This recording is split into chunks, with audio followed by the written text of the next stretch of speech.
Bismillahirrahmanirrahim. Assalamualaikum warahmatullahi wabarakatuh.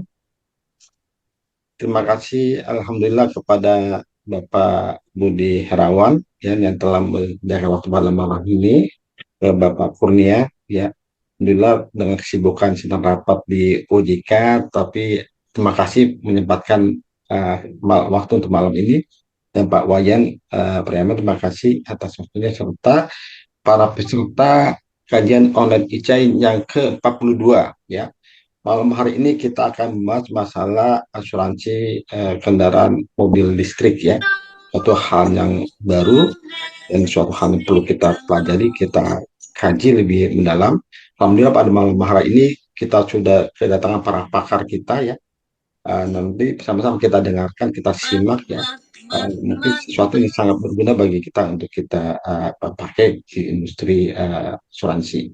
Kegiatan ICAI merupakan kegiatan literasi asuransi dilakukan setiap sebulan sekali dalam rangka mensosialisasikan asuransi kepada masyarakat Indonesia agar mereka melek terhadap asuransi. Ya, mudah-mudahan kegiatan malam hari ini kita dapat bermanfaat bagi para penduduk Indonesia, pada masyarakat dengan asuransi dan dicatat sebagai amal ibadah kita ya Allah SWT. Baik, untuk yang pertama silakan materi pertama yang akan disampaikan oleh Bapak Kurnia. Silakan Bapak Kurnia. Thankful. Silakan Pak Kurnia. Pak. Jadi kayaknya bocor tadi suaranya. Selamat malam, Assalamualaikum warahmatullahi wabarakatuh. Salam sejahtera, Bapak Ibu, eh, peserta kajian online nih. Kemudian yang saya hormati Pak Budi Irawan, Pak Wayan Pangariama, dan Bapak Ibu yang lain.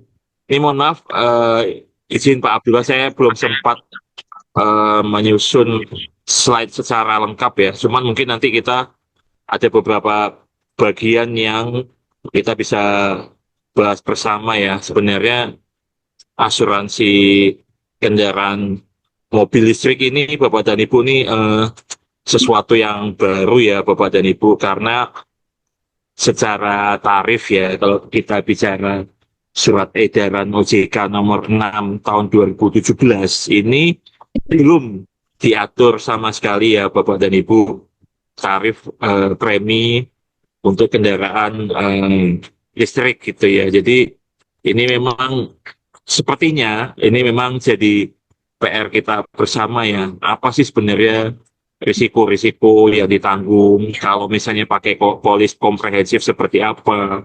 Dan memang komponen termahal ini kan baterai ya.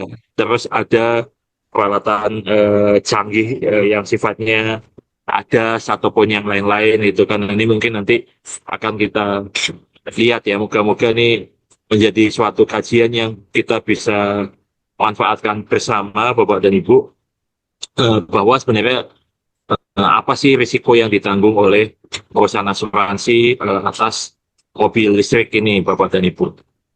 Nah mungkin sedikit ini ya kita melihat di sini Bapak dan Ibu, moga-moga terlihat.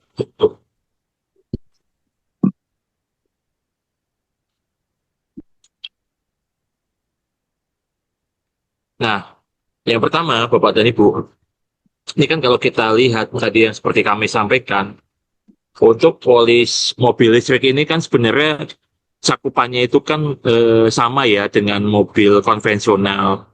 Tetapi memang ada beberapa komponen yang utama dan itu memegang peranan vital di mobil listrik, yaitu komponen baterai gitu kan. Kemudian ada hardware-nya yang tadi kami sampaikan untuk peralatan ADAS. Kemudian software-nya, karena kan mobil listrik ini kan eh, apa ya, tidak seperti mobil konvensional yang sifatnya mechanical dengan alat-alat gitu ya. Tapi ini sifatnya menggunakan software gitu ya. Nah, ini mungkin juga nanti akan ditambahkan juga ya oleh Pak Wayan ya. Sebenarnya kalau komponen utamanya itu apa sih dari mobil listrik ya, kita lihat tentunya bodinya dan interiornya kan ini sama seperti mobil biasa.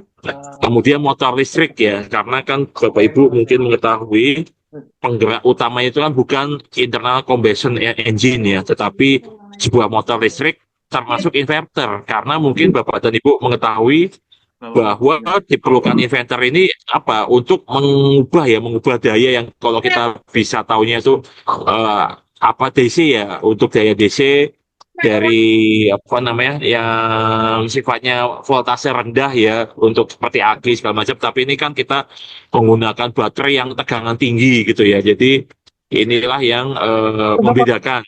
Terus onboard charger, karena mungkin Bapak Ibu tahu bahwa mobil listrik itu kan selalu dicas gitu ya untuk mengisi dayanya. Beda kalau kita mobil konvensional cukup isi bensin langsung gas jalan gitu kan.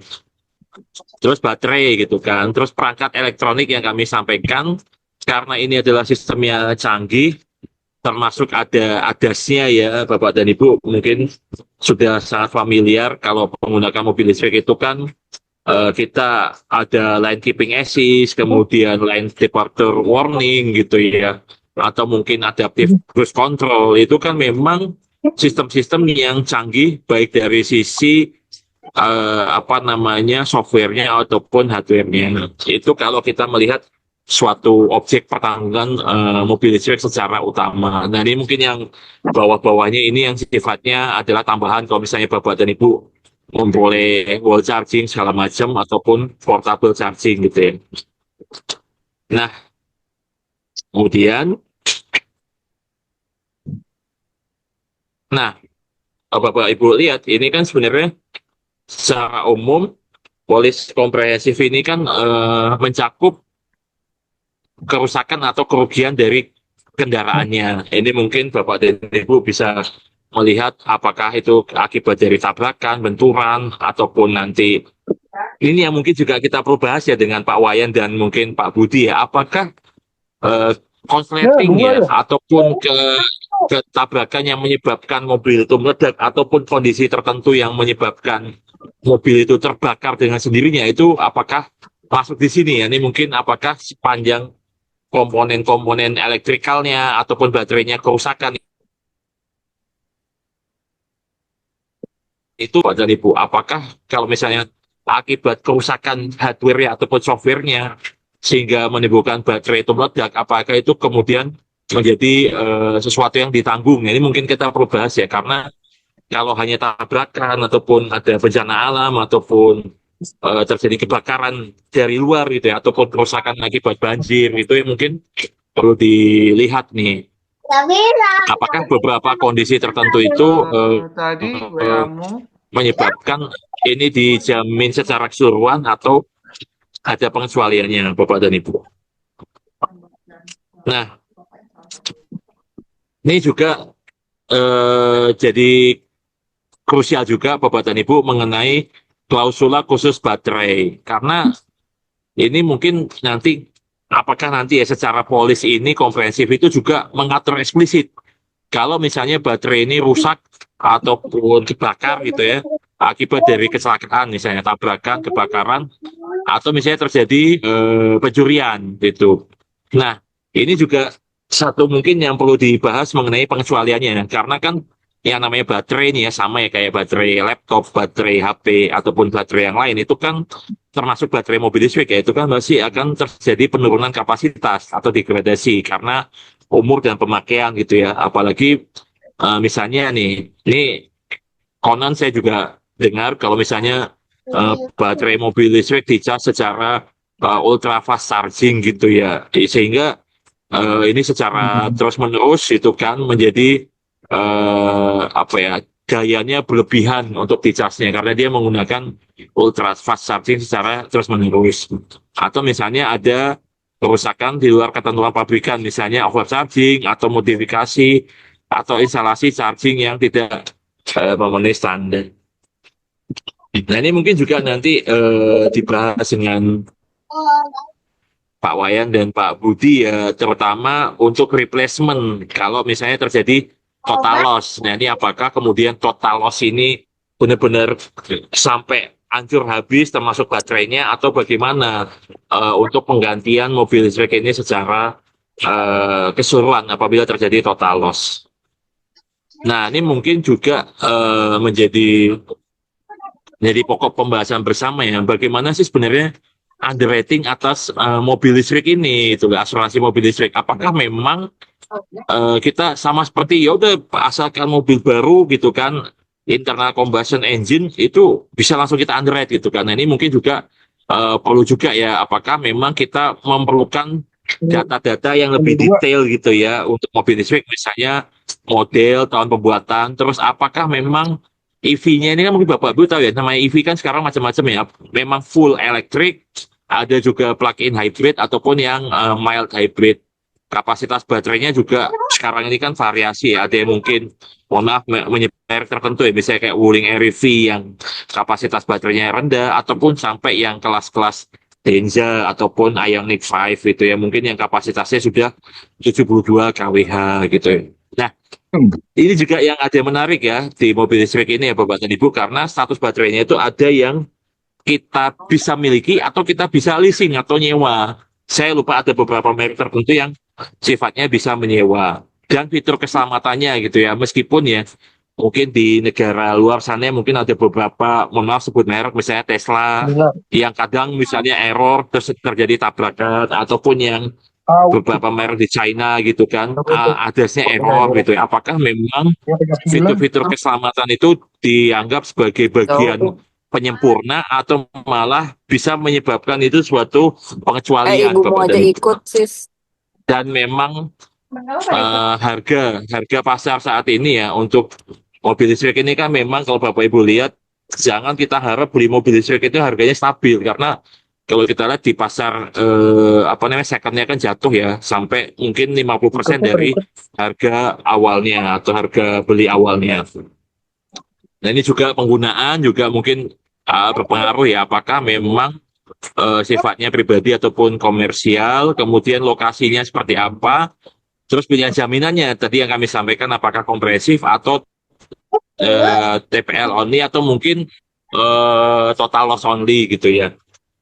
Nah, kemudian kita masuk ke segmentasi risiko. Dan tadi kami sampaikan dengan beberapa jenis mobil listrik ini dengan kapasitas baterai, kemudian besarnya, segmen pasarnya, segala macam ini pengaruh juga untuk mengecek, oh ini risikonya seperti semakin besar atau bisa kita handle.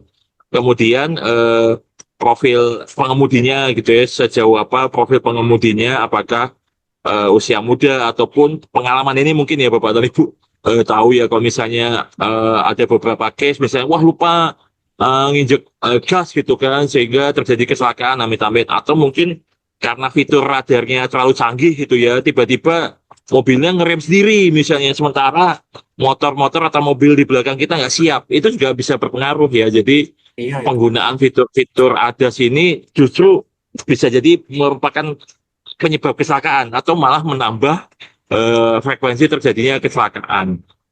Nah, terus risiko baterai dan kebakaran ya, mungkin Bapak Ibu ingat ada iklan, oh, baterainya dijebol paku atau ditembak itu nggak meledak. Nah, itu juga bisa berpengaruh. Misalnya, oh ternyata risikonya jauh lebih ringan gitu ya, karena baterainya itu sangat awet dan tidak pernah rusak misalnya, meskipun ada kebakaran ataupun ditembak dengan senjata api. Dan kembali lagi, karena biaya perbaikannya relatif tinggi, khusus untuk komponen baterai, motor listrik, ataupun sensor ADAS ini, makanya juga perlu dipahami oleh perusahaan asuransi bagaimana apabila terjadi kecelakaan ataupun terjadi permasalahan di mobil listrik ini. Dan tadi kami sampaikan perilaku pengemudi ya, apakah kemudian, oh iya saya lupa nih, yang namanya mobil listrik kan torsinya instan ya, jadi kalau Bapak Ibu ingat ada salah satu merek gitu ya, oh merek mobil ini 0 sampai 100 3,5 detik gitu kan. Bapak Ibu bisa bayangkan kalau yang nyetir mobil listrik ini semua anak muda, dia pengen ugal-ugalan gitu ya, 0 sampai 100 3,5 detik. Wah itu kan bisa jadi potensi risiko kecelakaannya ini sangat besar gitu ya. Terus masalah lokasi dan iklim. Nah, mungkin Bapak Ibu tahu ya, mungkin ada suhu derajat tertentu yang menjadi apa namanya permasalahan kalau misalnya oh mobil listrik nggak boleh ibaratnya ke suhu di atas 50 derajat gitu, atau mungkin sampai minus berapa derajat. Ini mungkin juga Bapak Ibu perlu pahami. Dan penentuan premi juga frekuensi klaim ataupun apa namanya eh, besaran klaim, ditambah biaya akuisisi, administrasi, margin risiko. Nah, untuk apa electric vehicle, faktor utamanya severity tinggi karena biaya perbaikan dan penggantian baterai yang mahal. Frekuensi tergantung pada penggunaan dan profil pengemudi. Nah, itu memang tadi kami sampaikan ya. Frekuensi klaim dan besaran klaimnya itu juga berpengaruh, terutama tadi fitur-fitur yang sangat canggih ataupun kecepatan dari 0 100 itu yang membuat pengemudi itu menjadi ugal. Nah, yang terakhir itu ya, penentuan TC gitu ya, apakah ini komprehensif atau total loss only atau TPL gitu ya.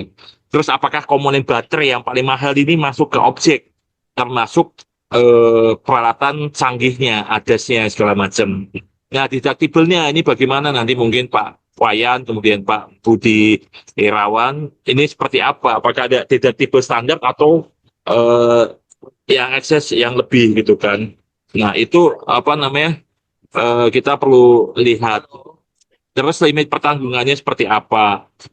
Nah, yang terakhir, apakah reasuransi dan pengelolaan portofolio itu untuk level manajemen, manajemen risiko dan tim reinsurance menilai berapa besar exposure terhadap portfolionya. Terus struktur reasuransinya apakah kuota share, excess of loss dapat disesuaikan. Ini nanti apakah reas mau menerima eh, klaim dari mobil listrik seperti ini.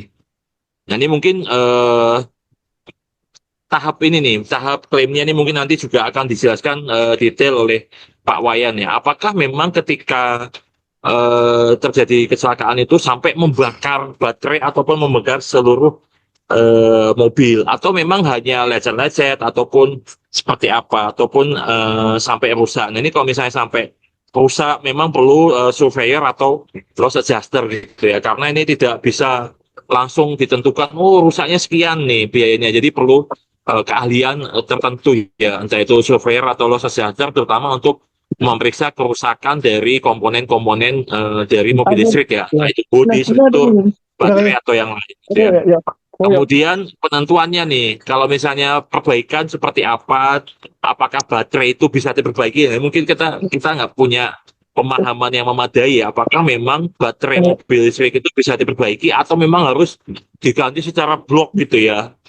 Terus apakah ketika total loss itu hilang total atau terbakar habis atau memang kerusakan bodi dan baterainya tuh melebihi threshold gitu. Jadi ya udah kalau memang habis ya udah total loss saja meskipun tidak sampai apa ya merusak 100% gitu ya. Apakah memang ada persentase threshold tertentu gitu ya. Misalnya 75% bodi sama baterai habis gitu ya. Tapi nggak sampai benar-benar 100%. Nah, itu penentuannya bagaimana untuk menentukan total loss. Termasuk apabila diperbaiki perhitungannya seperti apa. Apakah memang, oh ya ini apakah biaya body repair itu perlu ke bengkel mobil khusus atau memang bengkel mobil biasa, mobil ICE, internal combustion engine itu bisa. Kalau total loss, apakah memang dihitung kalau misalnya ya, tadi nilai mobil listrik itu jatuh, apakah memang market value-nya itu sesuai dengan market value yang jatuh atau memang penggantian unit mobil baru gitu loh. Termasuk salvage-nya, baterai ini apakah harus dimusnahkan atau didaur ulang. Saya rasa mungkin itu Bapak dan Ibu yang bisa kami sampaikan. Nanti kami persilakan untuk sesi diskusi setelah Pak Wayan dan Pak Budi Irawan. Mohon maaf apabila ada kata-kata yang kurang berkenan. Terima kasih.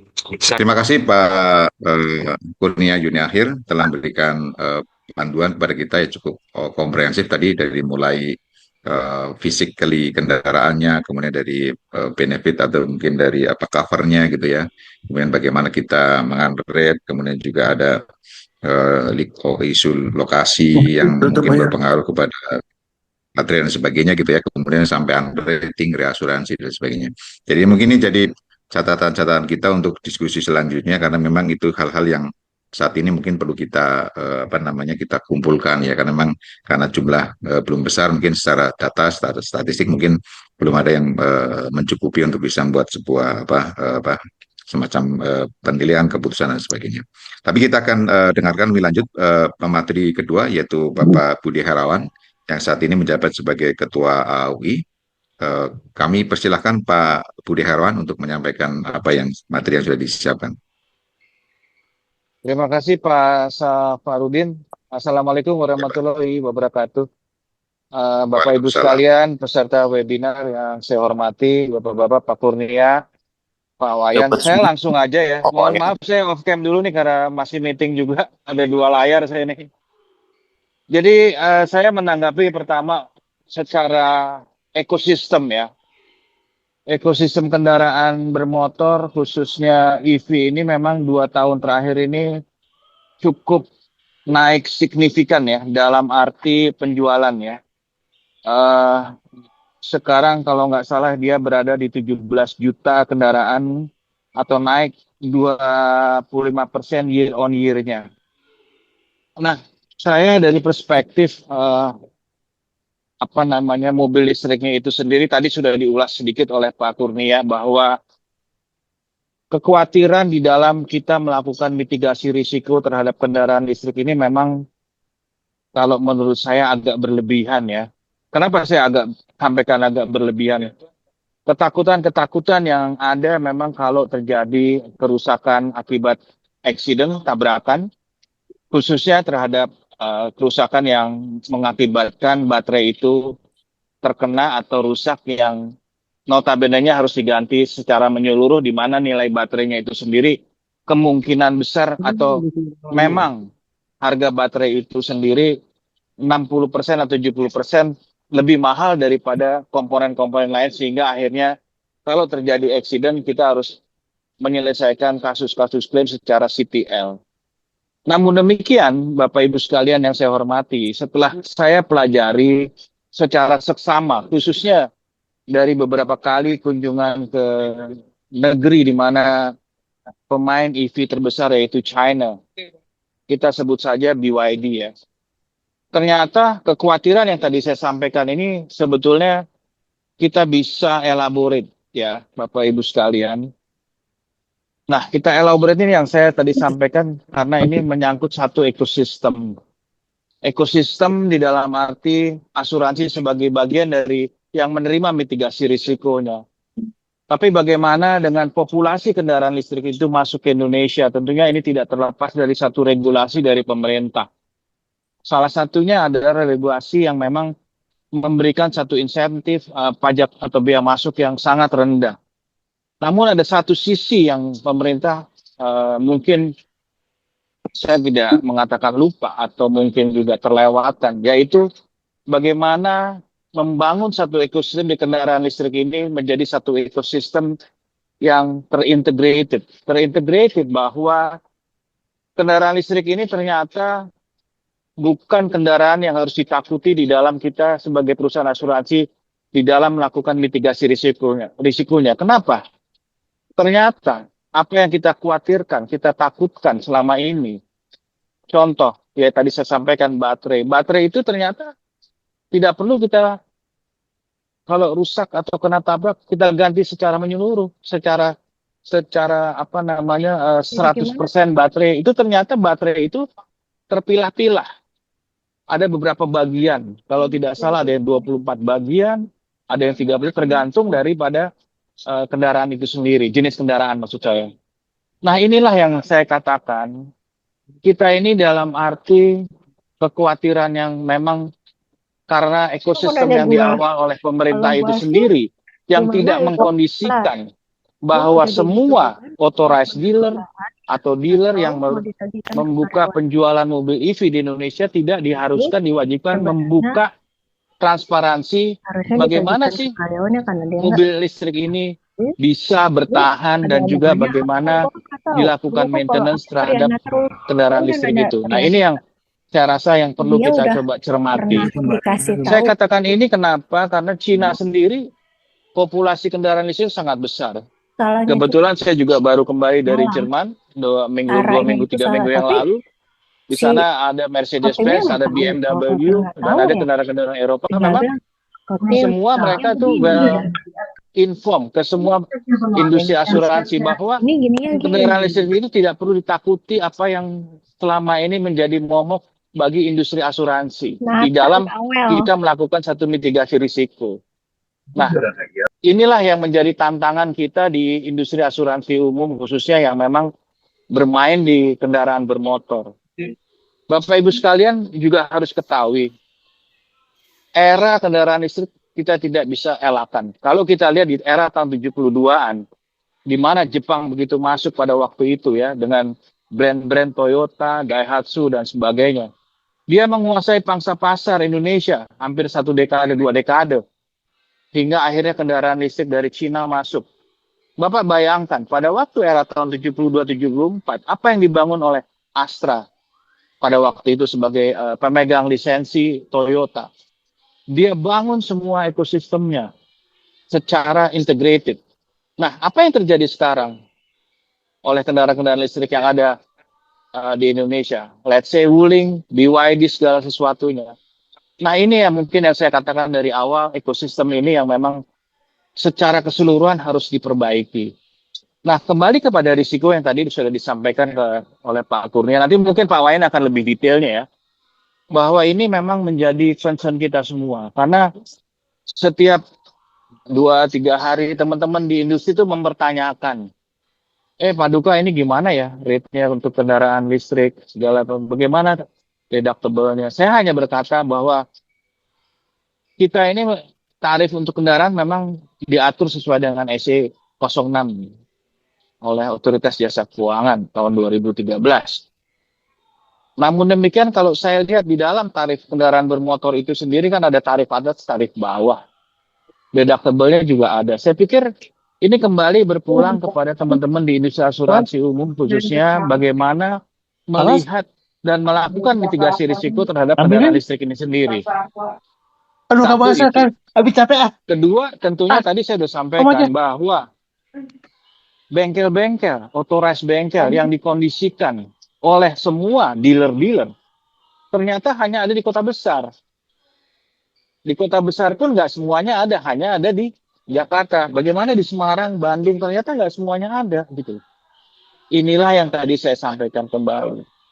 Satu ekosistem yang memang peran pemerintah di dalam mengembangkan atau istilahnya mungkin lebih memasarkan kendaraan listrik di Indonesia yang ujungnya adalah kita untuk menuju ESG. Nah, ini yang saya katakan. Kita harus berani mengungkapkan fakta dan material fact, ya. Belum lagi memang tadi sudah saya sampaikan ya, kendaraan listrik ini memang dari segi pajak itu jauh lebih murah dari kendaraan konvensional. Jadi kembali lagi saya membicarakan hal ini secara ekosistem, tapi bukan dari kami sebagai perusahaan asuransi, apapun sebetulnya harus siap. Ya, siap dengan apa yang memang tadi disampaikan bahwa risikonya memang mungkin, tanda kutip ya, saya nanti Pak Wayan mungkin bisa tambahkan. Kalau dari risikonya, kalau lebih tinggi, saya bisa bilang iya, bisa bilang enggak. Kalau ancaman terhadap tabrakan, ya mungkin sama dengan kendaraan konvensional.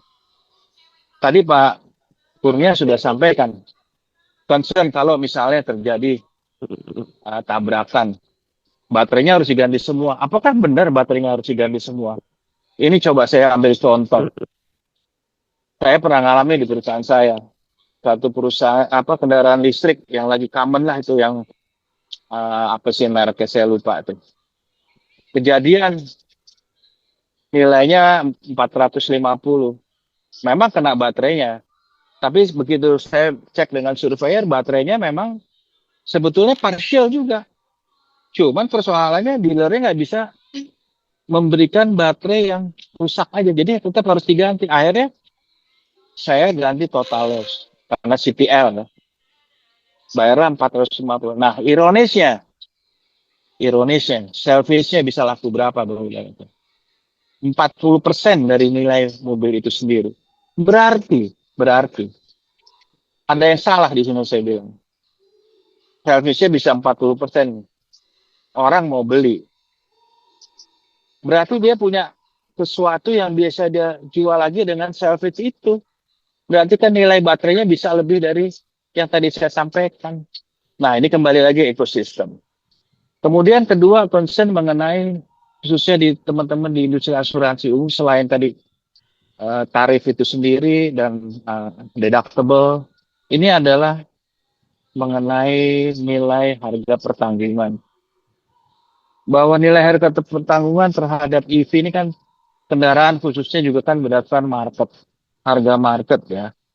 Untuk pertama dia beli 400, tapi depresiasinya setiap tahun turunnya signifikan, bisa 60%. Nah ini juga persoalan. Nah ini kan balik lagi ekosistem. Jadi kalau saya melihat secara menyeluruh bahwa kendaraan EV ini adalah suatu ancaman dalam arti bahwa industri asuransi akan bonyok atau akan suffer dengan menutup kendaraan, sebetulnya salah. Tinggal bagaimana kita mempunyai bargaining power terhadap teman-teman yang melakukan mitigasi risiko, yaitu khususnya kepada pihak pemberi bisnis, misalnya perusahaan pembiayaan atau klien itu sendiri yang misalnya secara direct dia menutup kendaraannya kepada perusahaan asuransi. Nah ini yang mungkin menjadi PR bersama. Dan belum lagi kalau kita bicara kerusakan yang sifatnya kena bodinya, repair body, itu dikatakan bahwa ini harus ke authorize. Kalau nggak ke authorize, dia punya garansi baterainya hilang. Bagi saya ini nggak make sense gitu. Yang rusak bodinya kok kalau dia nggak ke authorize bisa baterainya tidak dijamin secara garansi atau warranty yang telah diberikan misalnya 8 tahun. Jadi hal-hal ini mungkin yang memang kita ini harus punya bargaining power kepada pihak ketiga, di mana pihak ketiga itu bagian dari ekosistem dari kendaraan listrik itu sendiri. Dealernya, authorized dealernya, bengkelnya, authorized bengkelnya, dan juga ekosistem secara menyeluruh gitu loh.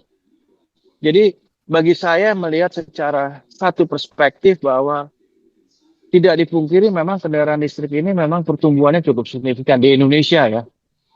Karena kenapa saya katakan, saya kebetulan juga ditantang juga, Bapak Ibu tahu mungkin Finfest ya, itu kendaraan Vietnam yang sangat signifikan. Saya di challenge juga pada waktu di Vietnam ini kendaraan bagus. Ternyata benar memang kendaraan ini memang reliable. Dan sekarang masuk di Indonesia yang jumlah unitnya cukup signifikan dan sekarang dipakai oleh namanya Green Taxi ya, SM Green. Dan saya juga pengguna daripada kendaraan umum, taksi maupun Grab yang tentunya yang berbasis elektrik ya. Setiap harinya saya sering bertanya ke mereka, ke driver, apakah tingkat kecelakaan di dalam mengendarai taksi online ataupun taksi bermeter green itu tinggi? Dia katakan tidak. Nah, ini tadi Pak Kurnia sudah sampaikan. Ini kan kembali lagi kepada habit kita, masyarakat kita, bagaimana kita memahami untuk mengendarai dengan yang benar gitu. Nah, ini kembali lagi bicara ekosistem. Jadi, Bapak Ibu sekalian, saya pikir kendaraan baik yang sifatnya bukan listrik atau yang listrik, saya pikir semuanya sama. Tinggal kita melihat dari angle yang mana gitu. Nah ini memang perlu effort yang luar biasa, tapi saya yakin makin ke depan ini dan makin banyak ya peminat masyarakat menggunakan kendaraan listrik, ya kita makin dewasa di dalam kita melakukan mitigasi risiko terhadap asuransi berbasis elektrik ini. Jadi itulah yang menjadi concern kami dari AOI, ya tentunya kami insya Allah tahun depan saya akan mengundang para eksekutif, pemain-pemain industri asuransi umum yang bermain di kendaraan bermotor untuk mengunjungi negara China untuk berkunjung ke BYD karena saya sudah dibukakan pintu untuk melihat secara spesifik bagaimana sih sebenarnya risiko kendaraan listrik secara overall dan bagaimana juga bila terjadi accident itu mereka memberikan support kepada masyarakat yang menggunakan kendaraan listrik maupun kepada pihak asuransi yang menerima mitigasi risiko itu sendiri. Jadi memang ini perlu satu waktu, tapi setelah kita ketahui mungkin 4 tahun sejak kendaraan listrik ini mungkin mulai beredar di Indonesia, ya saya pikir kedewasaan dari industri asuransi umum memang harus lebih dituntut lebih tinggi ya di dalam kita melihat secara komprehensif risiko-risiko yang ada di kendaraan listrik itu. Jadi mungkin dari saya itu aja yang bisa saya sampaikan. Nanti mungkin Pak Wayan secara teknik akan disampaikan ya bagaimana tren pasar Indonesia, tren pasar global, dan juga peluang pasar asuransi terhadap EV ini memang masih terbuka dan memang cukup signifikan, walaupun penjualan secara year on year bahwa kendaraan itu memang turun hampir 40%, tapi di dalamnya yang justru mengalami kenaikan signifikan adalah penjualan kendaraan listrik, walaupun itu banyak dari negara yang lain. Kemudian yang terakhir saya juga akan mengomentari sedikit, tadi Pak Kurnia sudah sampaikan sedikit, yaitu tentang bagaimana adanya perlunya infrastruktur mengenai charging station. Memang kalau kita lihat di Cina, di negara-negara Eropa atau negara ASEAN, infrastruktur charging station ini sudah di setiap tempat itu sudah ada. Di Australia juga hampir setiap titik itu ada namanya charging station. Nah ini juga menjadi perhatian karena juga safety-nya di sini harus kita perhatikan juga ya. Dan ini juga menjadi PR kita di Indonesia, karena saya juga melihat banyak sekali sekarang kayak di Kentucky, di McDonald itu sudah mereka menawarkan charging station di mall-mall juga, di rumah sakit. Jadi ya ini menjadi satu kembali lagi ekosistem lagi gitu. Nah, tinggal kita melakukan bagaimana melihat risiko-risiko di dalam melakukan charging terhadap kendaraan listrik itu di charging station. Apakah risikonya tinggi atau rendah? Ini juga dilihat dari safety-nya gitu. Jadi saya pikir itu yang menjadi concern, dan tentunya yang terakhir juga saya sudah sampaikan tadi, yang harus diperhitungkan adalah kalau untuk teman-teman yang memang bermain di kendaraan dan khususnya di kendaraan listrik adalah depresiasinya dan dampaknya pada kecukupan premi. Nah ini menjadi kunci, karena tadi saya katakan depresiasi terhadap kendaraan listrik ini cukup signifikan, bisa 50-60% di tahun kedua. Dan tentunya ini akan berdampak terhadap perolehan premi yang akan diterima oleh perusahaan asuransi, dan berbanding bagaimana terhadap kita melihat loss ratio dari kendaraan ekosistem kendaraan listrik itu sendiri. Mungkin dari saya itu dulu. Saya mohon maaf lebih kurangnya, nanti biar Pak Wayan tambahkan secara detailnya, karena memang kebetulan Pak Wayan ini yang membidangi bidang teknik untuk kendaraan bermotor. Lebih kurangnya saya mohon maaf. Wabillahi taufiq wal hidayah. Wassalamualaikum warahmatullahi wabarakatuh. Waalaikumsalam warahmatullahi wabarakatuh. Terima kasih Pak Budi Herawan yang sudah memberikan kepercayaan ke kita bahwa sebetulnya risiko asuransi kendaraan bermotor listrik itu tidak seseram yang kita bayangkan gitu ya. Jadi tadi ada dari sisi hal-hal yang mungkin saat ini masih menjadi istilahnya pertanyaan-pertanyaan kita tentang baterai, tentang ADAS, tentang bagaimana sistem fitur-fitur yang itu mungkin perlu kita verifikasi apakah memang itu memberikan satu risiko yang lebih tinggi atau tidak. Tapi kalau secara physically kendaraan kecelakaan normal itu sebenarnya normal aja. Seperti tadi Pak Budi Herawan sampaikan ya, tergantung bagaimana si pengendara itu mengendarai gitu, atau stylenya gitu ya, atau tabiatnya gitu. Jadi ini mungkin satu hal yang mungkin menjadi nilai positif buat kita, bahwa ada kepercayaan diri gitu lah sebagai asuransi gitu ya. Dan memang tadi ada beberapa catatan tentang nilai depresiasi itu memang jadi catatan kita, karena memang harga premi berikutnya akan turun. Tapi kalau kita lihat kondisi bahwa sekarang oversupply di kendaraan listrik, tentu harga jadi turun ya, seperti fenomena atau muncul itu kan menurunkan harga pasar, dan ini tentunya kalau masih replacement tentu masih aman. Misalkan baterai diganti harga sekarang udah lebih murah gitu kan. Tapi yang tentu jadi persoalan adalah kalau repairment karena harga turun, premi turun ya repairmentnya mungkin masih pada posisi yang sama. Tapi kita akan lihat apa namanya apa yang nanti akan disampaikan oleh Pak Wayan.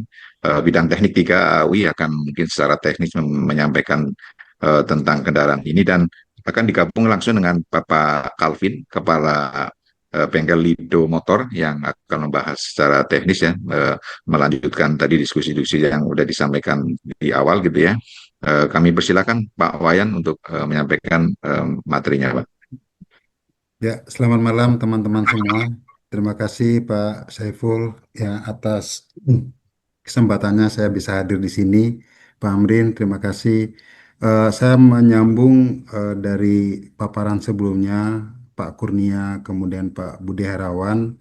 Semoga eh, poin-poin yang tadi disampaikan ya bisa ya saya tambahkan ya di slide ini. Mohon izin, apakah slide saya sudah muncul di teman-teman? Oke. Sudah. Saya Sudah. ada eh, ya beberapa slide. Nanti di slide yang ke-8 saya akan call a friend ya Pak Calvin yang kebetulan ya beliau sebagai pemilik bengkel, kepala bengkel, bisnisnya juga dari ya orang tuanya sebelumnya yang kebetulan saya kenal, kemudian saya ajak join di sini karena ingin memberikan ya paparan apakah mobil listrik itu bisa dikerjakan oleh bengkel yang non authorized gitu. Nah, beberapa kesempatan saya pernah menjadi speaker juga. Ya saya ya didampingi oleh ha- apa pemegang merek. Ya kalau pemegang merek pasti ngomongnya semuanya bisa gitu ya. Kemudian ya pasti paparannya lebih kepada keunggulan kalau konteks tentang risiko itu bisa dihandle gitu. Nah jadi eh, ini biar agak berbeda saja. Jadi saya ajak Pak Calvin. Nah mungkin kalau di paparan beliau nanti eh, memberikan contoh apa yang eh, perbaikan yang menjadi pembeda antara mobil konvensional atau ICE dengan mobil listrik. Eh, Tanpa bermaksud untuk next slide.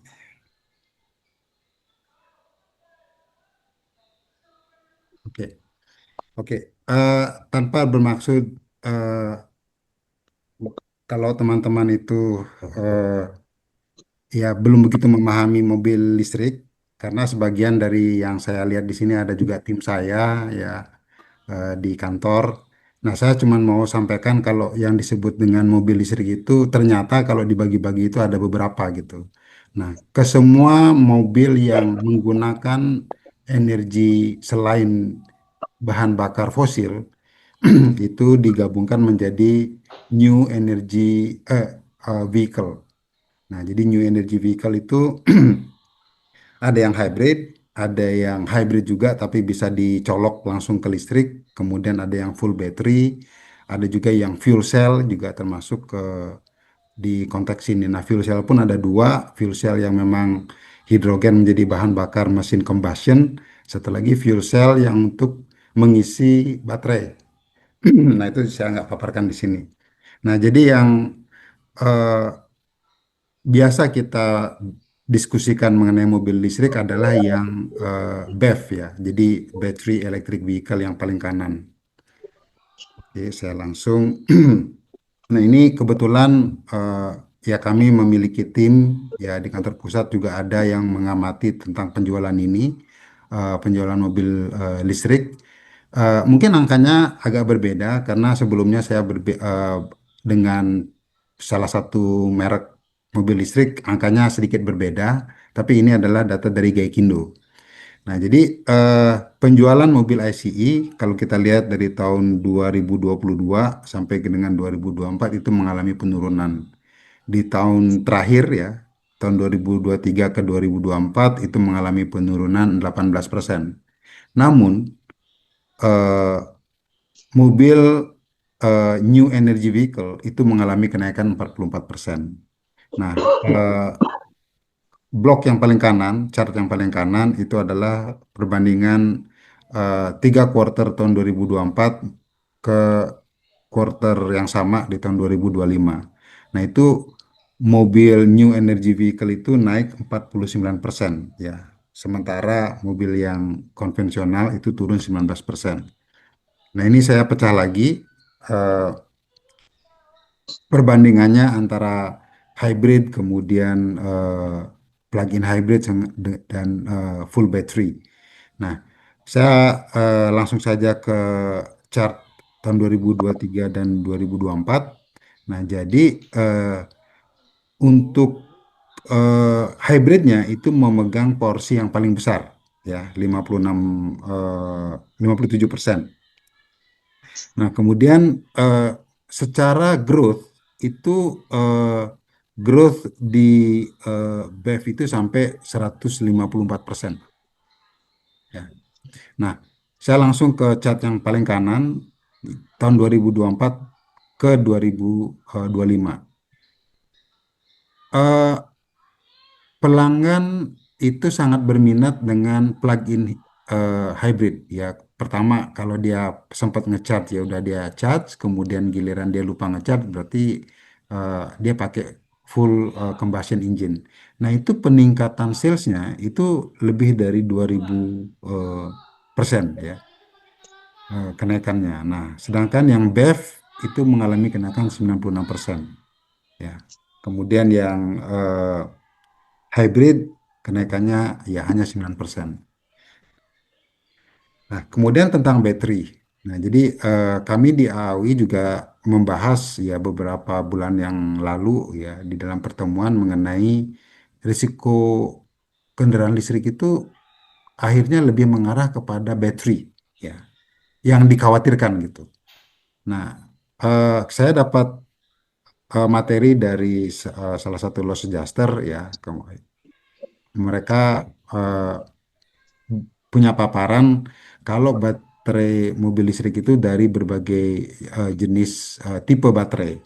Nah, kemudian yang saya eh, kasih lingkaran merah-merah itu sudah semakin sedikit digunakan, ya, karena karakteristiknya seperti yang di sebelah kanan, karena itu teknologi agak lama.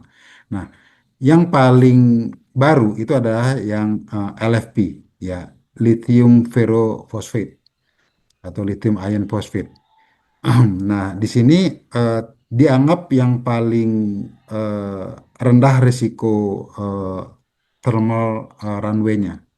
Namun ada trade-off di dalam densitas daripada energinya.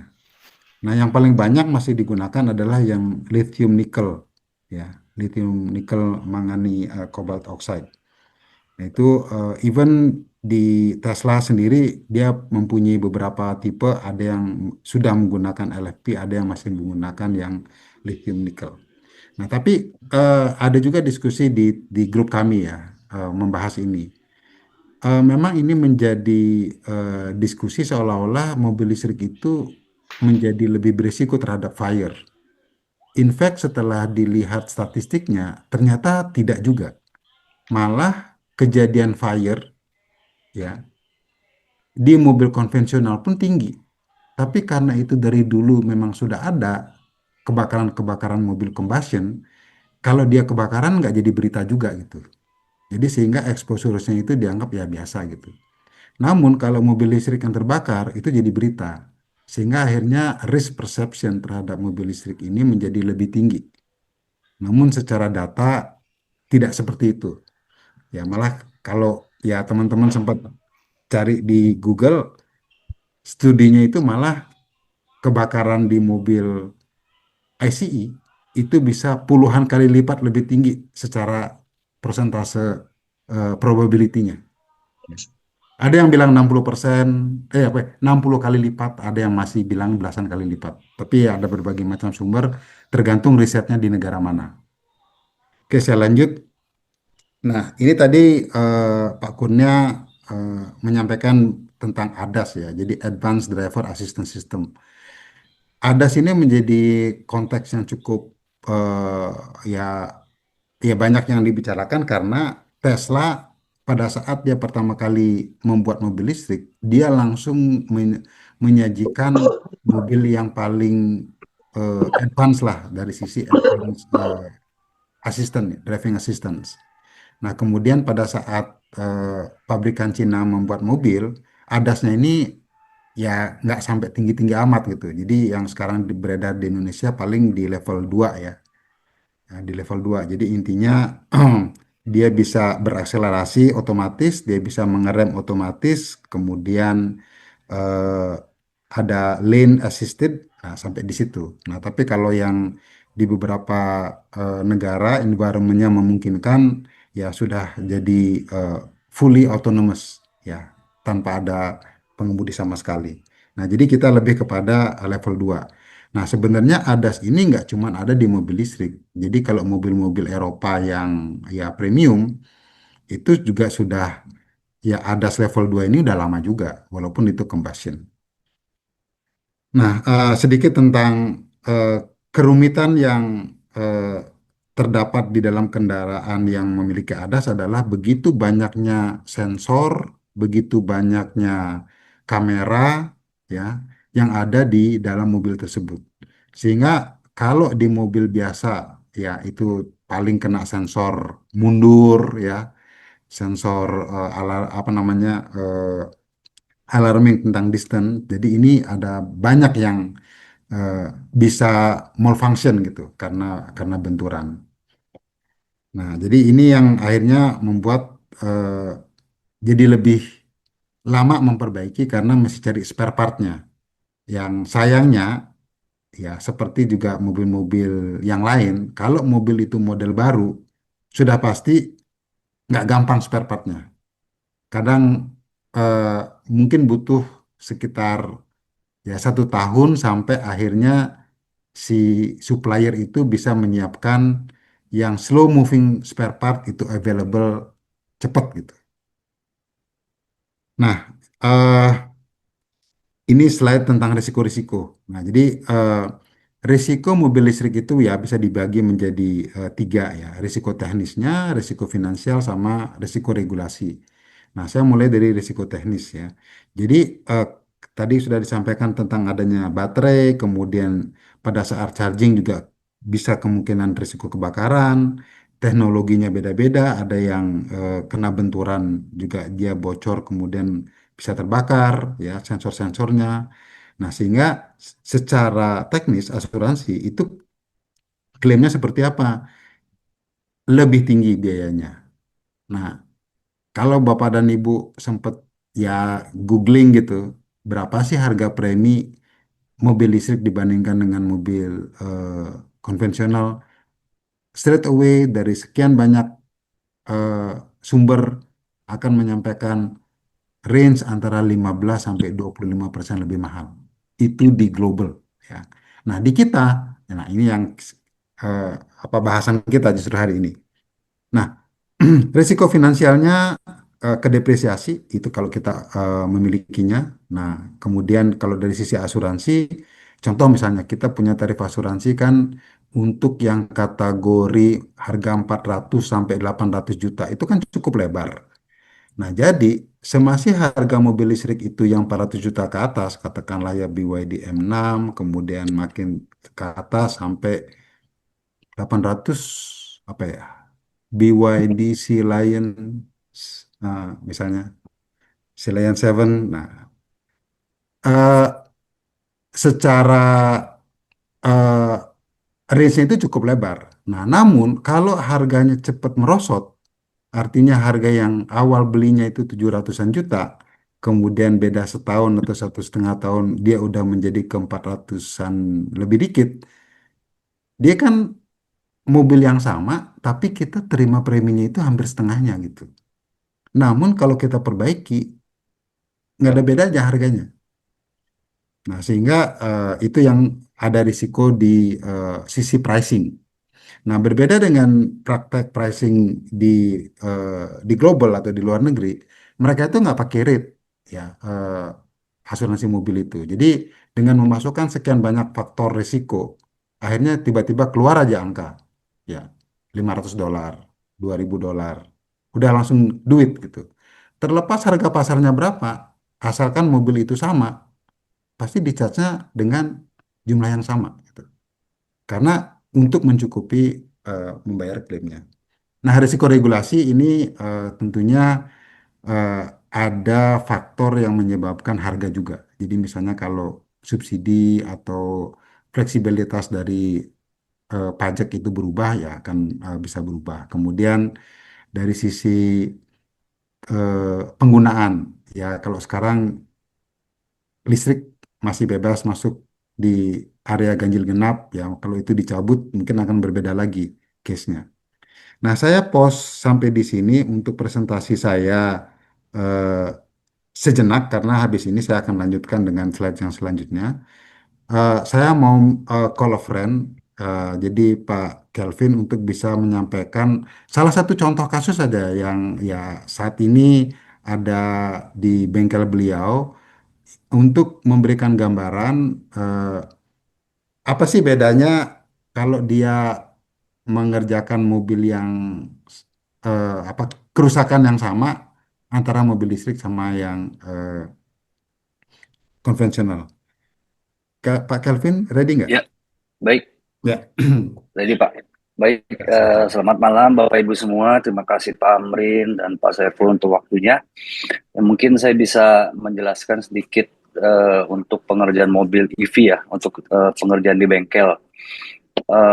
Kebetulan sih ada satu case mobil EV yang terkena bagian kaki-kaki hingga sampai kena ke bagian lantai kabin yang di bawah jok itu. Jadi kita harus bongkar dulu semua joknya, kita harus ketok dulu, las dulu, dan kebetulan karena di bawah itu ada baterai, nah jadi kita untuk ngelasnya itu mau nggak mau kita harus turunin baterai. Jadi karena mobil-mobil EV ini sekarang masuk warranty, ada yang seumur hidup, ada yang 8 tahun. Nah, jadi kita mau nggak mau harus bawa ke brand EV tersebut untuk menurunkan baterainya. Karena takutnya kalau memang nanti kita yang turunin, waktu amit-amit ada apa-apa, nanti warranty itu bisa void. Jadi kita menghindari lah hal-hal seperti itu, Pak. Gitu, Pak. Nah, dan juga untuk mobil-mobil EV, sebenarnya di bengkel umum sih bisa, Pak. Pengerjaannya seperti body repair, untuk pengecatan. Nah, tapi yang kalau sudah berat mengenai electrical, mengenai sensor, itu kita harus bawa kembalikan ke brand tersebut, Pak. Karena mungkin di sana alat juga pasti akan lebih lengkap. Gitu, Pak Wayan. Ya, terima kasih Pak Kelvin. Nah, jadi yang dipaparkan Pak Kelvin, saya sebelumnya udah ada diskusi sama beliau. Jadi bedanya adalah pada saat mobil itu untuk bisa dilas, ya baterai harus dicopot dan beliau mesti derek mobil itu ke pabrikan atau ke pemegang merek. Beliau mesti nunggu karena untuk ngebongkar baterai ya mesti nunggu beberapa hari. Habis itu baru diambil. Kemudian Pak Calvin selesaikan pekerjaan las-las dan ketok-ketoknya, ya, dicat, bawa lagi ke bengkel tersebut, dipasang lagi baterainya. Nah, itu butuh beberapa hari lagi, baru dibawa lagi ke bengkel, baru pasang jok dan lain-lainnya. Nah, jadi secara proses beliau membutuhkan hampir 2 kali durasi repair. Ya, jadi yang harusnya sekitar 1 bulan, ya mungkin 3 minggu, akhirnya menjadi 2 kali lipat ya, hampir 2 bulan untuk Ya, mengerjakannya. Nah, sehingga pada saat saya tanya, Pak, kalau begitu harga jasanya gimana? Kan Bapak mesti warawiri. Nah, saya minta kebijaksanaan. Artinya gini, dia minta kebijaksanaan kepada perusahaan asuransi yang kasih order gitu. Nah, agen, apakah kalau sekarang mungkin kebijaksanaannya bisa aja ditambahkan ya biaya jasanya atau tergantung negonya. Nah, tapi intinya gini, kalau ini memang pekerjaannya pasti seperti ini, artinya memang membutuhkan biaya yang lebih mahal. Yang kedua, Pak Calvin juga bilang, Walaupun mobil listrik tetap ada dua baterai ya, baterai yang normal, yang kecilnya, satu lagi ya baterai yang power untuk engine-nya itu. Nah, jadi untuk pengelasan itu pun menggunakan alat las yang berbeda, ya, yang mana lebih mahal harga harga mesin lasnya, karena biar aman untuk a- eh, current yang DC, ya. Seperti baterai betul. Mm. Karena kalau yang pakai karbitan biasa, nanti ikut ya biasanya eh, ya sudah di-advise sih katanya, jadi takut rusak lah gitu.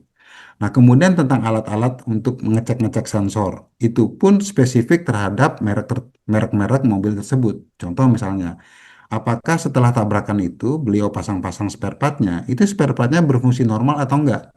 Nah, enggak, enggak sama alat untuk scanning sensornya itu. Jadi antara mobil A, B, C itu beda-beda. Jadi itu pun menjadi suatu kendala ya untuk bisa semua selesai di bengkel rekanan gitu lah. Ya, jadi intinya most likely pasti akan ada keterlibatan bengkel authorized dalam proses repairnya. Yang artinya ya harga lebih mahal. Gitu. Oke, saya lanjut eh, ke slide selanjutnya. Nah, bagaimana dengan konteks asuransi? Nah, jadi ini yang saya mau sampaikan apa yang kami dapatkan dari materi Anzif ya. Jadi materinya bagus sekali. Jadi mungkin kalau yang udah punya brevet Anzif ini sudah menjadi pelajarannya yang udah dipelajari lah ya. Nah, jadi traditional insurance kalau EV bedanya apa? Itu adalah wall chargingnya itu kita bermaksud untuk mengcover ya. Namun tidak semua mobil listrik itu datang dengan wall charging. Ada yang dikasih, ada yang mesti beli sendiri. Ya. Kemudian ya baterai cover disposal. Nah, karena di luar negeri untuk membuang baterai listrik pun itu ada prosedurnya. Jadi nggak boleh dibuang sembarangan gitu loh. Nah, itu ada charge-nya. Nah, itu pun ya bisa ditambahkan coverage-nya. Kemudian software. Nah, contoh misalnya mobil yang di Amerika ya, ya mobil terkenal listrik di Amerika lah.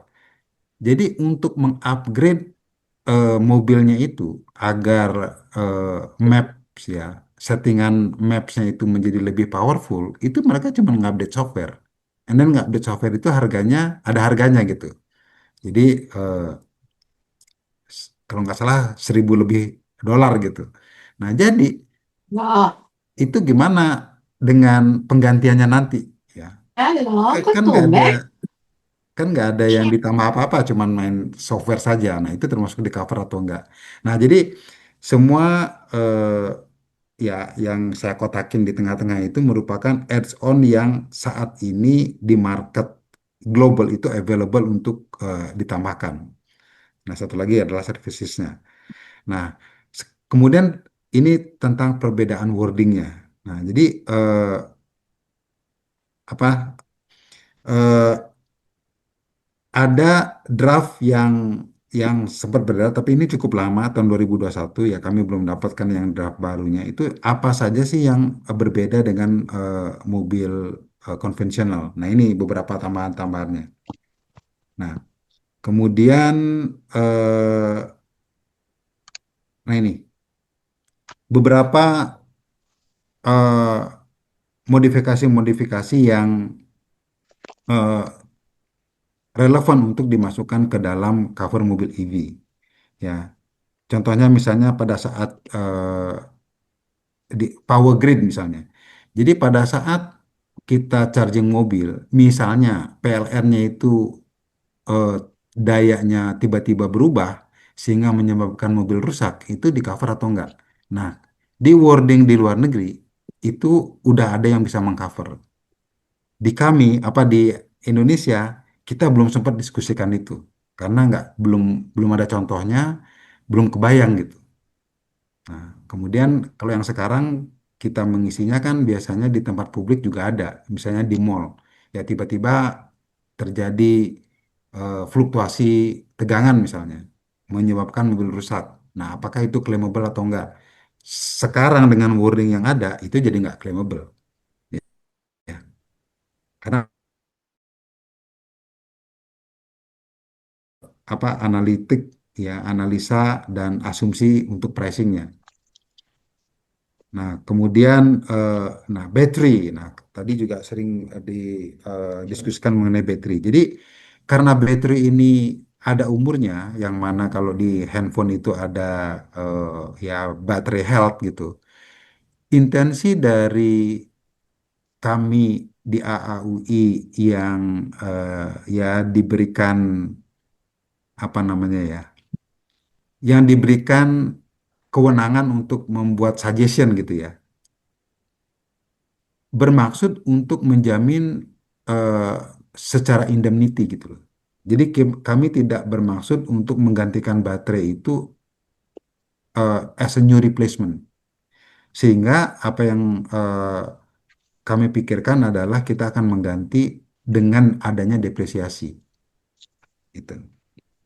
Nah, ini tambahan lagi ya. Jadi yang tadi saya sampaikan vehicle own damage due to external power grid failure gitu. Nah, kemudian own use charging pile damage ya. Katakanlah di rumah ada wall chargernya ya kesenggol mobil satunya gitu ya, atau even kesenggol mobilnya itu di cover atau enggak. Nah, ternyata di sana itu bisa di cover, ada limitnya, ada pricingnya ya, dan lain-lainnya. Nah, ini yang AAUI sempat edarkan eh, bulan September, tepatnya tanggal 17 ya. Jadi surat edaran AUI tentang penerapan tarif asuransi EV, ya surat edarannya nomor 138. Nah, yang kami tulis di sana adalah mendefinisikan tentang objek pertanggungan. Ya, jadi isi utamanya adalah objek pertanggungan itu kan kalau normalnya adalah yang digerakkan oleh motor gitu kan, motor combustion. Nah, ini kita ubah. Jadi listrik pun termasuk gitu.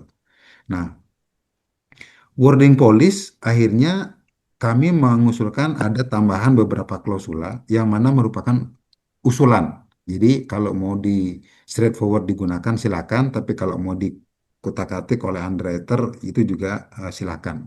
Nah, yang esensial di sini adalah di wording polis specifically mengecualikan softwarenya. Ya, jadi misalnya ada eh, ya inisiatif dari si pemilik mobil, katanya sekarang mobil saya udah ada update softwarenya nih. Ya, mengupdate sendiri ternyata mobilnya jadi nggak bisa jalan. Nah, itu bukan merupakan jaminan polis. Nah, kemudian juga pengecualian autonomous driving.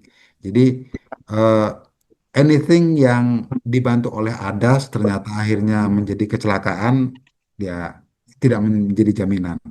Ya, ya. Misalnya saya lihat teman, ya kayak saya numpang teman saya, ini dipasang apa aja nih adasnya. Saya matiin semua, Pak. Kenapa? Ribet, saya mau belok aja susah.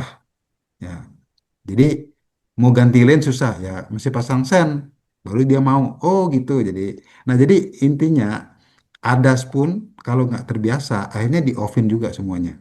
Ya. Kemudian depresiasi baterai, nah itu tadi saya bahas nanti di halaman selanjutnya ada tabelnya. Nah, premi dan deductible. Sehubungan dengan tarif yang kita gunakan saat ini belum ada perubahan, namun OJK sebenarnya memberikan ruang untuk kita bisa charge lebih tinggi. Nah, yang mana kalau kita menggunakan rate batas atas itu ada ruang sekitar 10%. Nah, jadi ya mobil 600 jutaan yang akan beda preminya sekitar 600.000, mobil yang ya 1 M-an beda preminya 1 juta gitu ya, dari sisi premi. Deductible. Nah, deductible pun sebenarnya OJK sudah menyampaikan kalau deductible 300.000 itu adalah minimum. Jadi kita bisa pakai yang lebih tinggi juga gitu. Nah, jadi memang tentang usulan tarif yang saat ini pun masih ya ada diskusi dengan OJK, eh, pengenaan deductible lebih tinggi ini jadi diskusi. Ya, kita mau naikin jadi 500.000 gitu. Ya, padahal itu kan tarif udah 9 tahun yang lalu ya, tahun 2015 ya, atau 10 tahun yang lalu. Kasihan juga ya katanya. Dari 300 jadi 500 gitu. Nah, tapi ya di satu sisi kita butuh deductible yang lebih tinggi ya, namun ada konteks juga yang bilang, Pak, harga panel aja masih 500.000. Jadi kalau deductible 500.000 sama dengan nggak bayar klaim dong. Nah, jadi konteks itu yang masih terjadi tentang deductible. Nah, ini tentang baterai. Kami mengusulkan wording ini ya. Kemudian klausula yang lain dan yang sebelah kanan adalah bagaimana menghitung depresiasi. Ini pun jadi perdebatan di AUI. Pak, depresiasi itu kita pakai per tahun atau per bulan atau per hari gitu. Malah ada perusahaan asuransi yang udah mengaplikasikan per hari karena udah menjadi lebih detail. Harinya dimulai dari mana? Dari STNK. Tapi akhirnya yang kita edarkan yang per bulan. Mungkin itu yang saya siapkan, eh, Pak Saiful, ya, Pak Baik, Andi. Terima kasih. Kalau ada pertanyaan, silakan. baik. Terima kasih Pak Wayan dan Pak Calvin yang memberikan informasi yang sangat teknis gitu ya, lebih teknis sehingga mungkin menjadikan informasi yang cukup buat kita untuk apa, melakukan mungkin underwriting atas kendaraan ini dan mungkin akan menjadi diskusi kita selanjutnya gitu dari apa namanya pembahasan malam ini. Jadi terima kasih nih Pak Wayan untuk materinya dan terima kasih juga sudah menjadi sponsor Pak di acara kali ini Pak. Jadi kali ini disponsori oleh MPM dan juga oleh Stimra LPI gitu. Jadi Sama-sama. ada sponsor malam ini. Ya. Baik, kita sudah mendengarkan semua pemateri pada malam hari ini, jadi mungkin kita masih ada waktu cukup untuk berdiskusi karena tentu ini sudah banyak yang menunggu akan bertanya karena ini sesuatu yang eh, banyak yang ingin tahu gitu ya tentang kendaraan bermotor ini di sisi asuransi gitu. Untuk pertama kita berikan apa namanya 3 penanya dan silakan untuk raise hand gitu ya di fitur Zoom.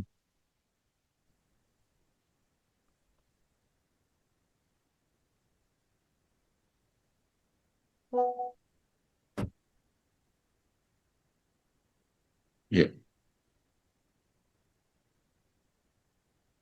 ini sudah ada yang ini ya, angkat tangan. Pak Rudianto Alijoyo, Pak, dipersilakan untuk menanyakan langsung. Ya, Pak. Terima kasih, Pak eh, Saiful. Ya, Terutama baik. saya cuma mau diskus juga nih, Pak, ya, sebetulnya. Ini jadi ingat saya 30 tahun yang lalu, Pak. Saya masih belajar asuransi kendaraan. Eh, Benar kata Pak Budi Herawan tadi, ini memang harus ekosistem. Karena bukan apa-apa, ini sesuatu yang kompleks. Ingat aja dulu waktu kita BMW, Mercy itu kan selalu harus pakai bengkel rekanan dari BMW karena mereka punya sistem sendiri ya Pak ya. Jadi body repair dari Pak Calvin bilang body repair sih nggak masalah, tapi kalau udah kena ke SIM harus pakai ke sana. Ini harus dibicarakan Pak. Nggak bisa kita ngomong di sini juga. Harus lebih di detail lagi Pak Wayan. Pengembangan daripada ekosistem yang dari Pak Bucal. Sorry, Pak Bucal, sorry, Pak Budi Herawan untuk Silakan, di silakan, aman, aman.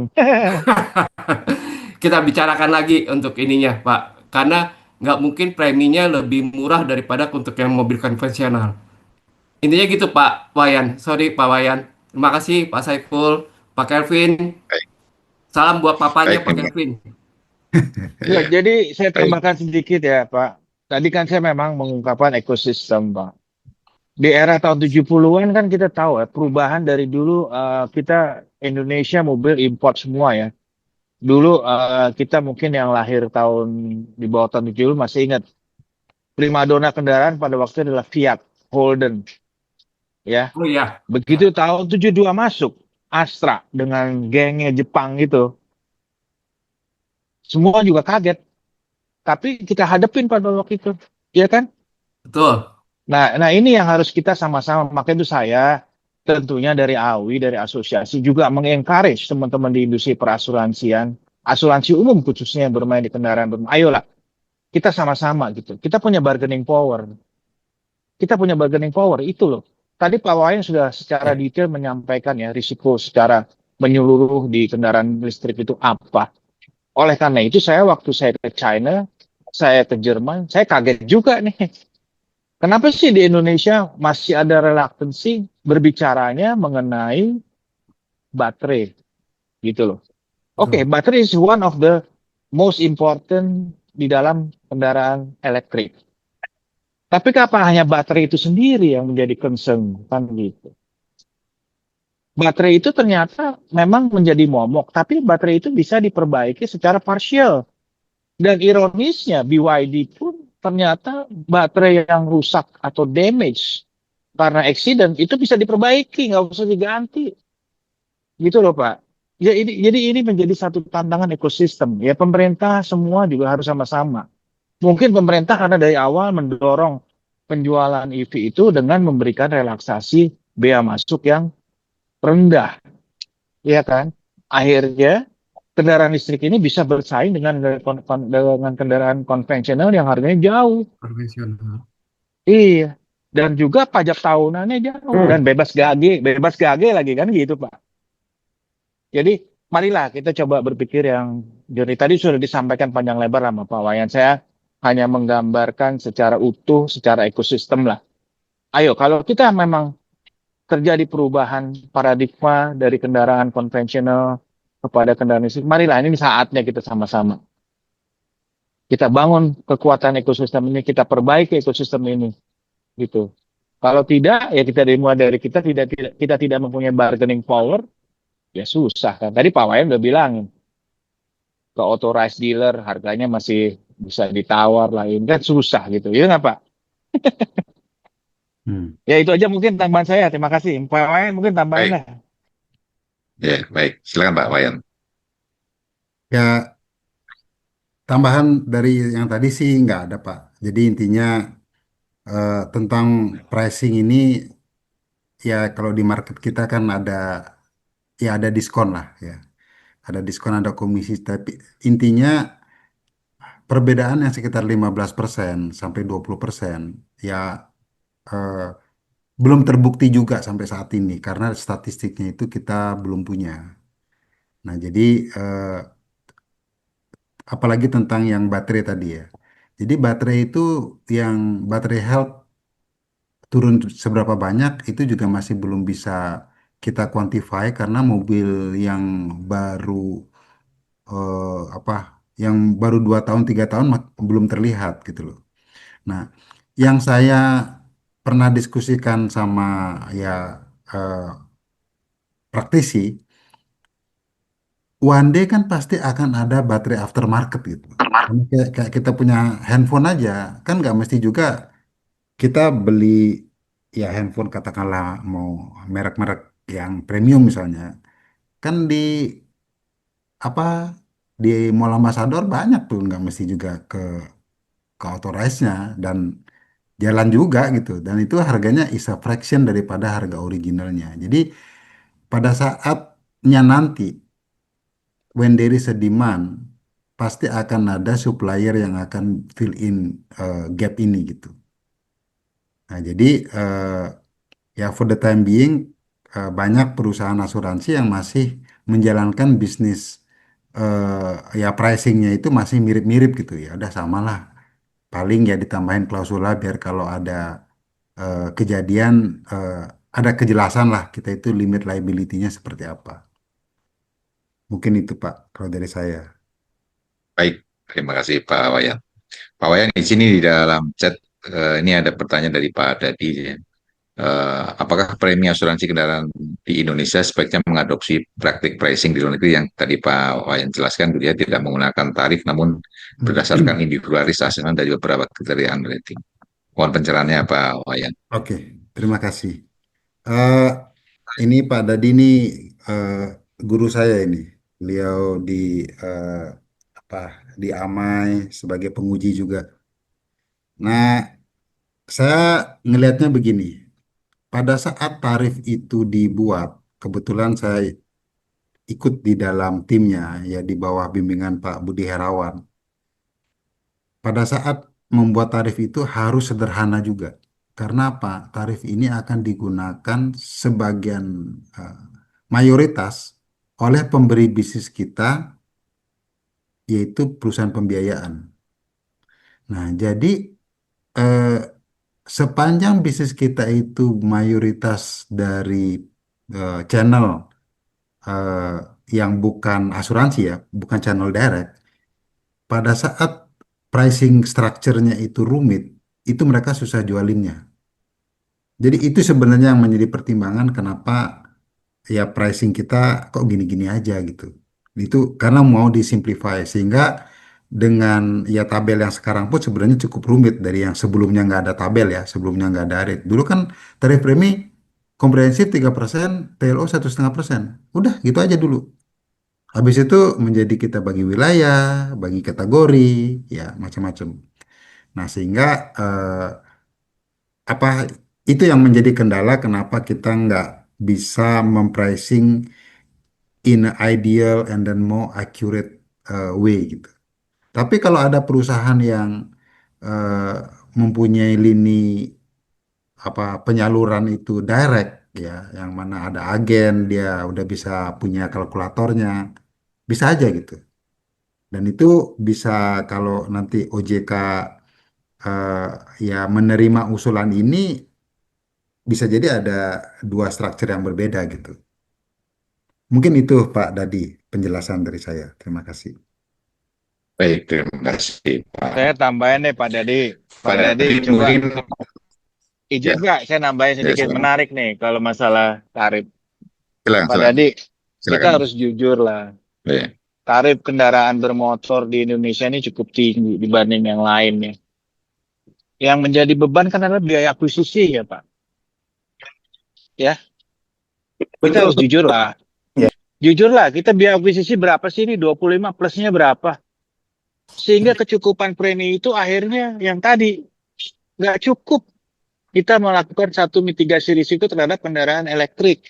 Itu tadi Pak Wayan sudah sampaikan, kita punya ruang kok bermain di tarif atas. Tapi tarif atas pun, batas atas maksud saya, biaya akuisisi juga sama, besar. Ini loh yang menjadi saya sampaikan dari awal, ekosistem.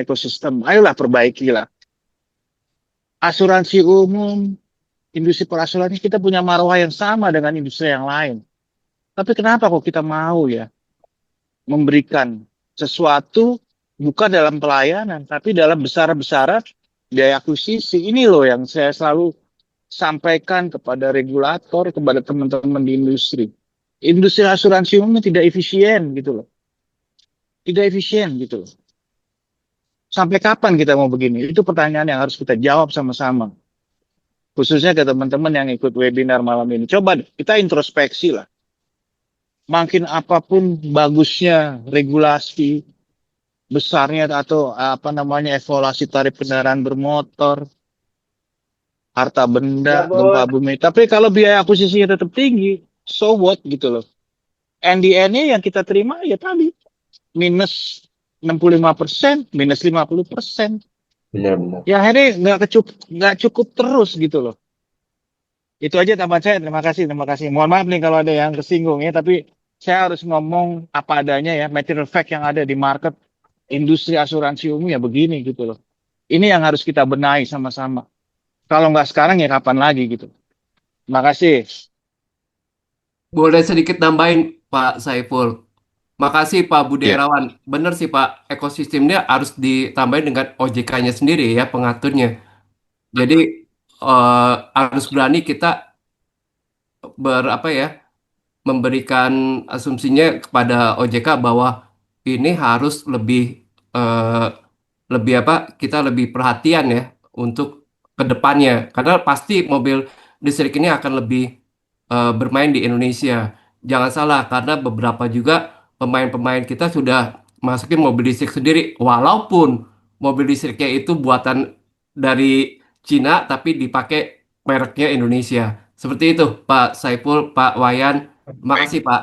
Ya, baik. Ya, terima kasih Pak Budi Herawan tambahnya dan Pak Rudianto. Jadi memang kalau ya itu prihatin kita Pak untuk yang engineering fee atau marketing fee yang tinggi itu memang ya kalau sempat diskusi dulu kan misalkan dari OJK misalkan ditanya kenapa nih seperti itu ya kan market mau gitu kan ya.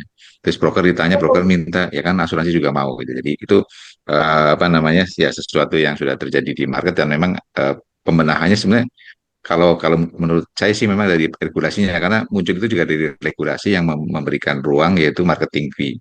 Kalau misalkan tetap komisi 25% stop gitu ya, mungkin tidak ada apa permainan seperti itu. Nah, kemarin dulu kan memang komisi itu muncul di publik, jadi nasabah tahu loh itu ada komisi 25%, sehingga mungkin muncul lagi ketentuan ada tambahan itu yang kemudian saat ini mungkin tidak terkontrol. Karena memang kalau pricing war gitu nggak akan selesai, itu pasti akan turun-turun terus gitu sampai mungkin babak belur baru pemainnya ganti siapa yang akan jadi korbannya gitu. Nah, ini mungkin ada pertanyaan lagi tentang konsorsium nih Pak Budi atau Pak Wayan ya. Apakah mungkin ada konsorsium ya, kalau tadi disampaikan sebenarnya tidak mengkhawatirkan ya. Monggo mungkin apakah bisa apa namanya diperlukan atau tidak Pak Budi atau Pak Wayan gitu. Ya, eh, terima kasih ada pertanyaan dari Adi Setiawan. Ini kayaknya saya kenal nih. Ya, pernah satu kantor kita dulu. Terima kasih. Apakah dimungkinkan adanya konsorsium untuk kendaraan EV? Eh, Kalau saya pahami dari tujuannya ada konsorsium, saya sih masih belum melihat perlu. Karena konsorsium itu biasanya dibuat untuk mengelola suatu risiko yang awalnya nggak ada marketnya, keengganan daripada asuransi, sehingga akhirnya dibuat konsorsium, semua asuransi yang berminat untuk terlibat, ya, and then pada saat datanya sudah lebih baik, kita bikin adjustment pricingnya, bisa lebih mahal, lebih murah, tapi intinya adalah eh, risiko itu ada yang menjamin gitu.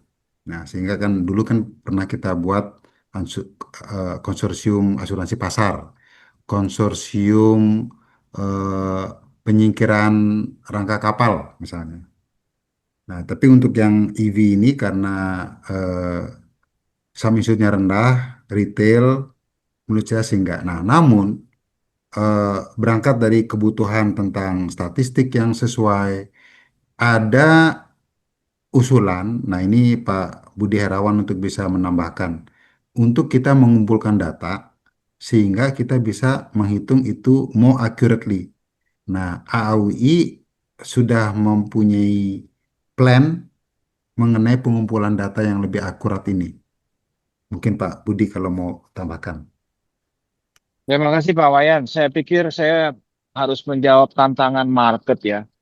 Oleh karena itu kami di AUI per tanggal 11 November tahun 2020 kita sudah mempunyai anak usaha yang namanya PT Pindai, atau kita boleh singkat Pusat Informasi Data Asuransi Indonesia. Nah, di situ nanti fungsi dari PT Pindai ini yang akan mengeluarkan tarif-tarif referensi ya. Nah, tentunya tarif referensi ini berbasis statistik data yang kita himpun nanti dari anggota dan dari sumber-sumber lain ya. Walaupun kita mengetahui saat ini kita ada terbentur dengan namanya data konsumen ya, perlindungan data konsumen. Tapi kita akan menjawab tantangan ini tentunya di tahun 2026 semua. Apa yang tadi kekhawatiran teman-teman di market ya, sehingga nanti satu ekosistem khususnya di perasuransian dulu ya, kita bisa sehat. Itu dulu lah. Tujuan saya cuma itu kok. Ya, sehat tentunya dalam arti ya semuanya ya kita harus berpikir dua kali. Kalau kita namanya tadi sudah disampaikan mau mengeluarkan sesuatu biaya-biaya tambahan gitu. Dan kedua menjawab teman Pak Wayan, memang kalau konsorsium saya rasa untuk kendaraan EV saat ini kita belum memerlukan ya, karena memang secara utuh bahwa kendaraan EV ini masih kalau kita manage dengan baik ya, dengan tingkat akuisisi yang manageable ya, dalam arti manageable sesuai ketentuan, kita menggunakan tarif batas atas, ini masih profitable kok. Tadi kan saya sudah sampaikan anomali-anomali kenapa namanya Grab EV itu, setelah saya melakukan sampling statistik yang notabene saya tiap hari menggunakan kendaraan itu, mungkin hanya 5%, 2% dari populasi kendaraan listrik yang digunakan Grab itu terjadi loss. Jadi saya pikir itu kan masih profitable. Ya, belum lagi di Gojek. Saya tanya sama jawabannya. Belum lagi tadi saya katakan saya sering naik juga Finfast itu yang green itu, dia mengatakan ya kami paling satu bulan nggak lebih dari satu kendaraan Pak, dari populasi kami 100.000 kendaraan. Berarti kesimpulannya bahwa kendaraan EV ini memang ya kembali kepada perilaku pengguna kendaraan itu sendiri. Jadi itu aja tambahan saya. Terima kasih. Terima kasih Pak Budi. Eh, Mungkin Pak Kurnia ingin memberikan apa tambahan Pak setelah diskusi ini berjalan, mungkin ada hal yang ingin disampaikan Pak Kurnia.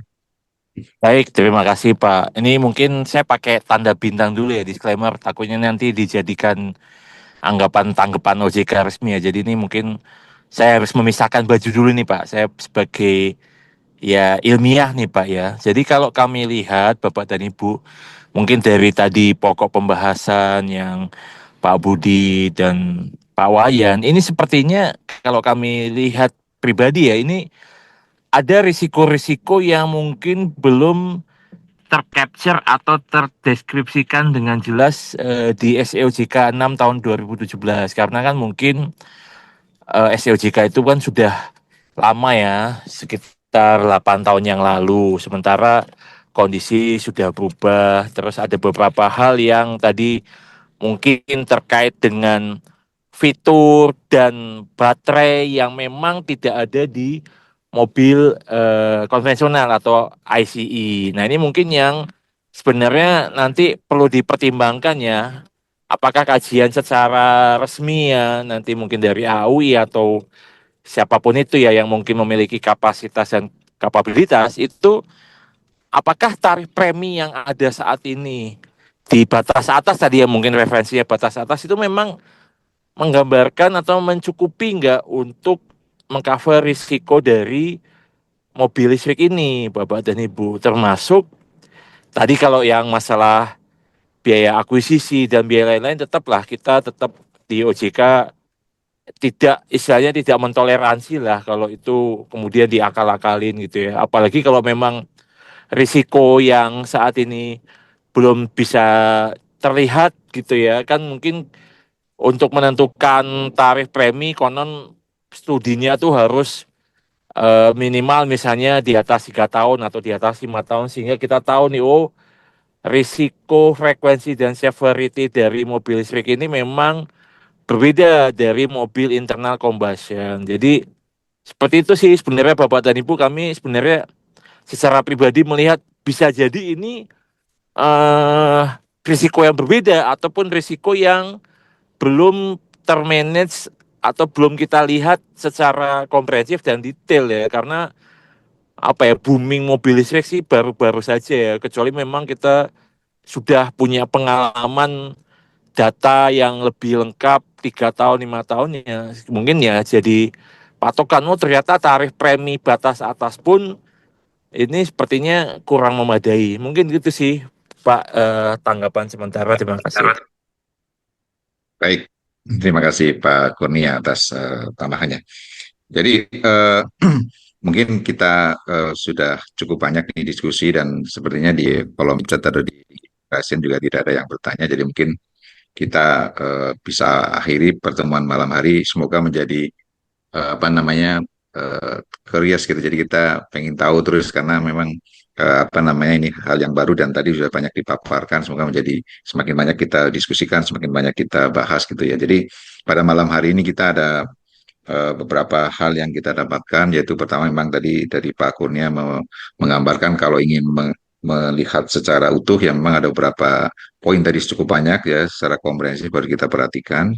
Kemudian kalau dari Pak Budi Herawan dengan Pak Wayan serta Pak Kelvin tadi, tentu ini sebetulnya ada kepercayaan diri lah kita untuk bisa menangani asuransi kendaraan bermotor listrik ini karena sebetulnya secara risiko apalagi kalau risiko accident itu sebenarnya sama. Hanya memang ada beberapa hal yang mungkin banyak orang yang belum paham secara detail seperti adanya fitur-fitur yang elektrik, kemudian ada juga terkait dengan baterai yang mungkin sebetulnya ya kalau kita paham atau kita mungkin lihat langsung kita baru punya keyakinan bahwa sebetulnya risikonya juga manageable gitu ya dengan apa namanya dengan tarif yang ada gitu.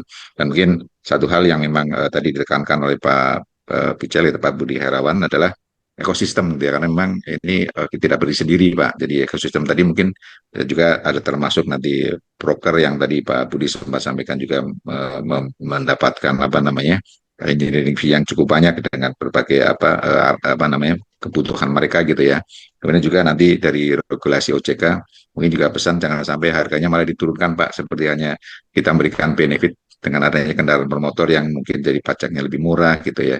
Kemudian dimudahkan ada tidak kena ganjil genap dan sebagainya. Jangan sampai nanti tarif preminya diturunkan supaya banyak orang beli mobil listrik Pak, karena secara risiko sebenarnya sudah apa namanya sudah ada gitu ya, dan sudah cukup dengan tangan. Dan semoga tidak diturunkan gitu ya. Jadi kita pada perhitungan yang ada.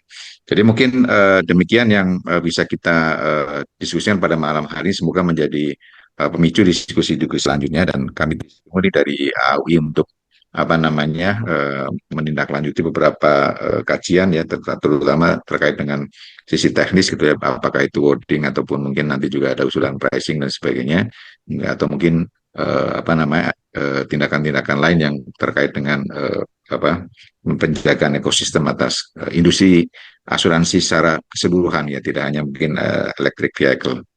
Demikian apa kita tutup. Mungkin terima kasih kepada Pak Kurnia, Pak Budi Herawan, kepada Pak Wayan dan Pak Calvin untuk masukannya pada pada malam hari ini yang cukup valuable, itu sangat bermanfaat buat kita, dan terima kasih juga partisipasi Bapak Ibu sekalian dalam Zoom kali ini, dan mohon maaf kalau ada hal yang berkenan atau sesuatu yang mungkin tidak apa namanya tidak memuaskan Bapak Ibu, kami mohon maaf, dan terima kasih atas kontribusinya diskusinya pada malam hari ini. Kita akhiri dengan bacaan alhamdulillahirobbilalamin. Terima kasih. Assalamualaikum warahmatullahi wabarakatuh. Terima kasih. Waalaikumsalam. Sampai-sampai, Pak. Terima kasih Pak. semuanya. Terima kasih Pak Budi, Terima kasih, Pak Wayan di sini. Ya. Kami semuanya. Pak Budi, Terima kasih Bapak Ibu Kurnia. sekalian.